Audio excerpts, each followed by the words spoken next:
चन्द्रग्रहणपीडापरिहारकम् अष्टदिक्पालस्तोत्रम्। योऽसौ वज्रधरो देव आदित्यानाम् प्रभुर्मतः सहस्रनयनः शक्रो ग्रहपीडाम् व्यपोहतु। मुखं यः सर्वदेवानाम् सप्तार्चिरमितद्युतिः चन्द्रोपरागसम्भूतामग्निः पीडाम् व्यपोहतु। यः कर्मसाक्षी जगताम् धर्मो महिषवाहनः यमश्चन्द्रोपरागोत्थाम् ग्रहपीडाम् व्यपोहतु। रक्षो गणाधिपः साक्षी नीलाञ्जनसमप्रभः खड्गहस्तो निर्ऋतिश्च ग्रहपीडाम् व्यपोहतु।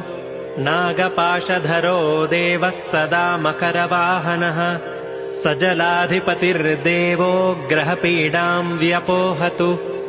प्राणरूपो हि लोकानाम् साक्षात् कृष्णमृगप्रियः वायुश्चन्द्रोपरागोत्थाम् ग्रहपीडाम् व्यपोहतु। योऽसौ निधिपतिर्देवः खड्गशूलगदाधरः चन्द्रोपरागकलुषम् धनदो मे व्यपोहतु। योऽसाविन्दुधरो देवः पिनाकी वृष